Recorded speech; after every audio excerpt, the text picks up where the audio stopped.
Hey there, Sharon Herne-Ellstrom. Welcome to day 74 of our Be a Better You annual challenge. We're doing one thing every day this year to be a better version of ourselves.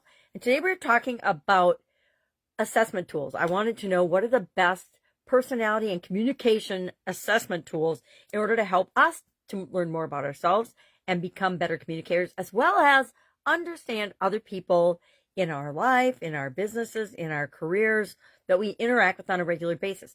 We've all met people that we just clash with, and no matter what, we don't get along with them. They don't like us. We don't really like them. And it usually boils down to one of these personality and understanding our personality traits and understanding their personality traits.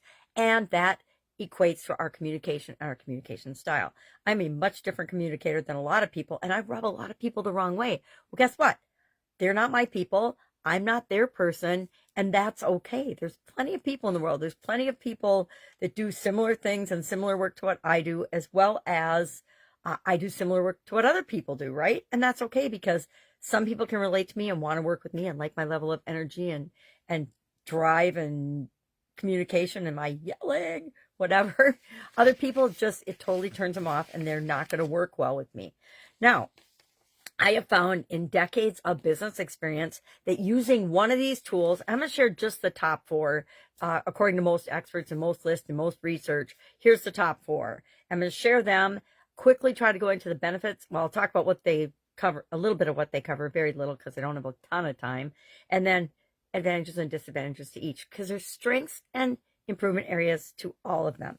Now, I will give a little bit of insight into my personal experience using these different tools, because I think, although they're not perfect, nothing is, right? Nothing and none of us are perfect. They can give us insight, most importantly, into ourselves, and then also into other people and how we can help other people to be successful, the ones that we bring into our organization.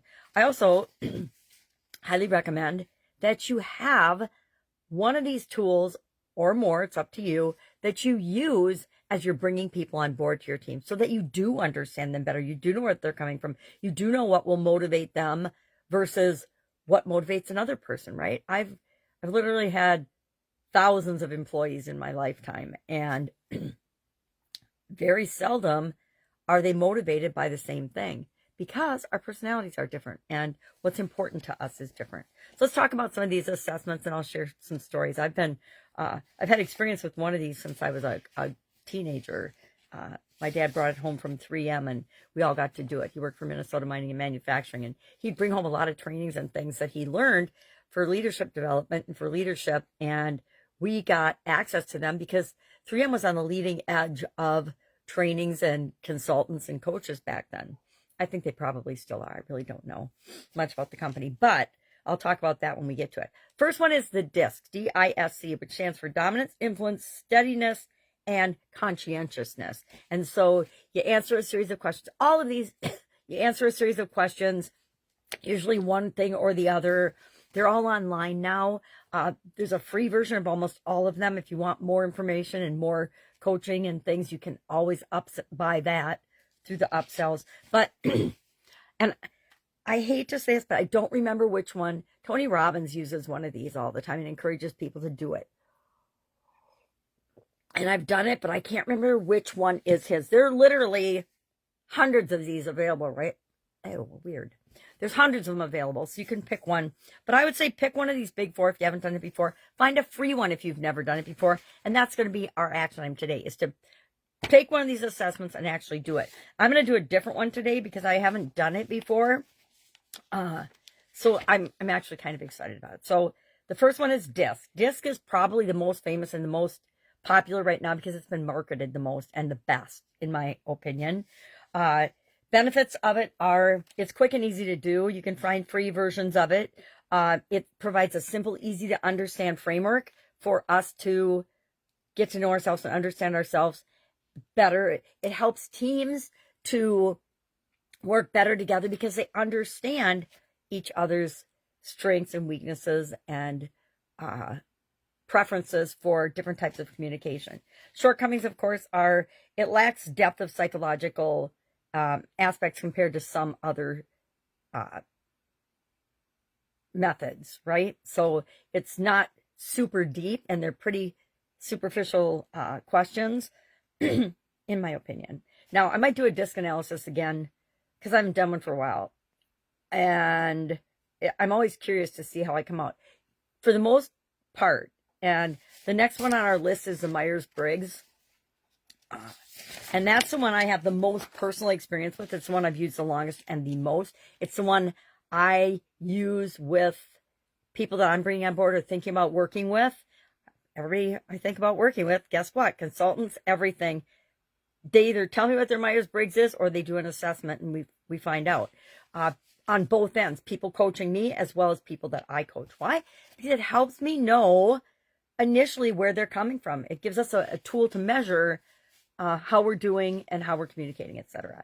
So Myers-Briggs is the one my dad brought home from 3M. And that means I've been using it for 6 decades. And that's a long, long time. That's why it's probably my favorite tool still. Although I did watch a documentary on Netflix, shame on me, about the origin of Myers-Briggs, which makes it a little suspect. And then the marketing and the use and the application of it. Sometimes it's been used just like any other tool in ways that aren't wonderful for the recipients of the test. So that's all I'll say about that. It was a good documentary. It was really interesting, but it was not as scientifically based as the people that market it and sell it and share it would have you believe. And that's like any tool, right? The way it's marketed and the way you use it and how it works for you isn't necessarily going to be the exact same thing. Should be, but it necessarily isn't going to be. So Myers-Briggs is the introversion versus extroversion, sensing versus intuition, thinking versus feeling, and judging versus perceiving. And for the longest time, my entire life, except for once, I was an ENFP. And then I took it, the Myers-Briggs, and I was an ENFJ,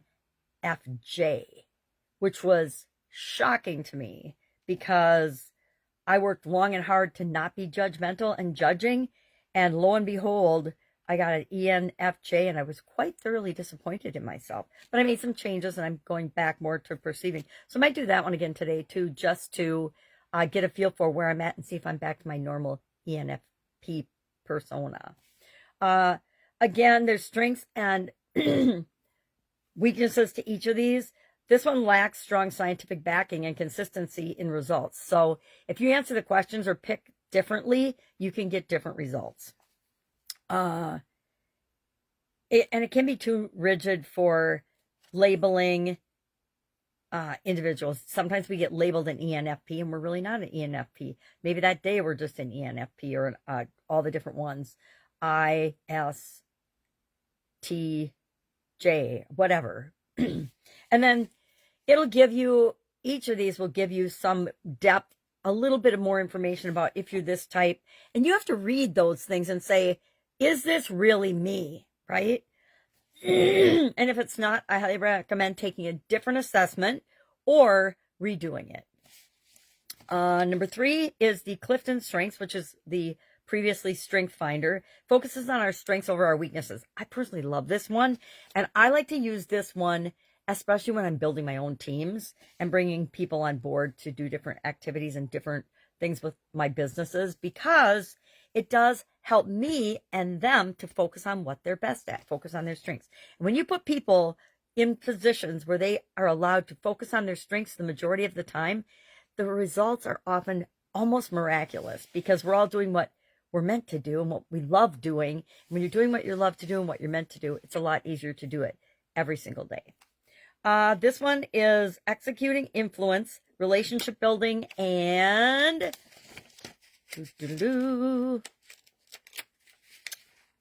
strategic thinking, which again, these are right up my personal alley, which is part of why I like this one.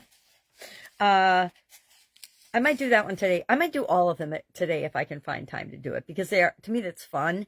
And it's fun to look and see how all the different tools work together or contradict one another, right? Because the points where it contradicts, that tells me those are areas of my own personal influence and communication, because if the tests can't figure out where I am on that, only I can figure out where I am on that. So again, the Clifton, it's great for coaching and for personal development, which is why I like it, because I want to be able to give my people that are working with me feedback that works for them. It helps leaders to focus on maximizing team strengths, which is one of the reasons I love it. It doesn't address weaknesses at all in detail, which, guess what? I don't know how many decades it took me to figure out, but a whole lot of them that I'm not going to fix all the things that other people think I should fix. And frankly, some of the things they think I should fix, I don't even think are broken. So am I going to build my life and my business and my career based on what works for me and is right for me, or on other people's opinion? The answer should always be what's right for you. So I don't have a problem that it doesn't focus on weaknesses and that it doesn't give me detailed information on weaknesses, because what we think about and focus on, we get more of. So I'm going to focus on what I'm great at and do more of that, and either find somebody else to do the things I'm weak at or don't like to do. That's always the most efficient way to handle those things. And finally, the fourth one is the big 5 personality traits. And these are openness to experience, conscientiousness, extroversion, agreeableness, and neuroticism. So those are fun. I haven't done this one for a while. I don't know. I think I've maybe only done it once. It's backed by extensive psychological research. Actually, I did this one and Myers-Briggs for one of my jobs, my second job in corporate America. I had to go to corporate headquarters in Florida and go through all kinds of personality testing, all kinds of analysis, talk to the corporate shrink, talk to and go through all these different tests, both skills and engineering related tests, as well as leadership training, Myers-Briggs, and personality traits. It was really, really interesting. Intimidating, I'm not gonna lie. It was the first time I'd ever have to do all that testing for a job. And it was interesting, but it also reinforced for me that if a big company, a Fortune 100, I don't know, it was probably Fortune 50, Fortune 50 now, is doing that, maybe that's something I should be doing in my businesses. And so I didn't start with doing all the psychological things, because I don't have a background in that, and it wasn't important for the teams I was building.